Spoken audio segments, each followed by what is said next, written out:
અમદાવાદ ખાતે રહેણાંક વિસ્તારમાં પ્લેન ક્રેશ થયું. એર ઇન્ડિયાનું આ પ્લેન ક્રેશ થયું, જેમાં 242 લોકો સવાર હતા, જેમાંથી 100ના મોત થયા હોવાની સત્તાવાર જાહેરાત એર ઇન્ડિયા દ્વારા કરવામાં આવી છે. એર ઇન્ડિયાનું પ્લેન કે જે લંડન જઈ રહ્યું હતું, લંડન જતી આ ફ્લાઇટ કે જે ટેક ઓફ થયાના 2 જ મિનિટમાં ક્રેશ થઈ અને જેમાં 105 લોકોના અત્યાર સુધી મોત થયા હોવાની જે જાણકારી આપવામાં આવી રહી છે. તેવામાં વડોદરા ખાતે પણ ડોક્ટરોની ટીમ અલર્ટ મોડ પર છે. વડોદરાની એસએસજી હોસ્પિટલ ખાતેથી પણ મદદ પહોંચાડવામાં આવશે અને તેને લઈને હાલ ડોક્ટરોની ટીમોને અલર્ટ પર રાખવામાં આવી છે.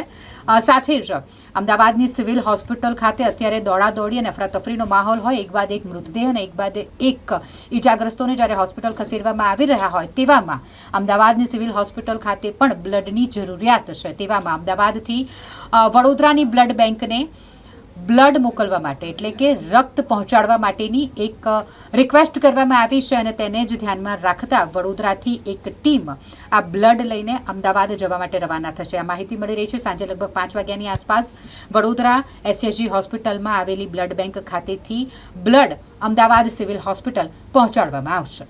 જી સર, જે અમદાવાદમાં ઘટના બની તેને લઈને સહાયતાની માંગણી કરવામાં આવી છે અને કેટલા ટીમોને સ્ટેન્ડબાય રાખવામાં આવી છે?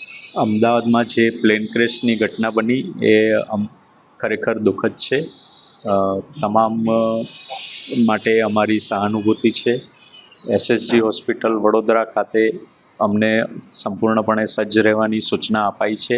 એ મુજબ અમે અમારો સ્ટાફ અને બધા અમારા સાધનો અમે એલર્ટ મોડ પર રાખ્યા છે. જે બી અમને સૂચના આવશે, ટીમ માંગવામાં આવશે તો ટીમ પણ અમે મોકલી આપીશું. હાલમાં અમારી પાસેથી અહીંયાથી બ્લડ મંગાવવામાં આવ્યું છે, જે અમે ટૂંક સમયમાં ત્યાં પહોંચતું કરીએ છીએ. શક્ય હોય એટલું તમામ બ્લડ એ લોકોએ માગ્યું છે, કારણ કે અહીંયા પણ સ્ટોક જરૂરી છે. એટલે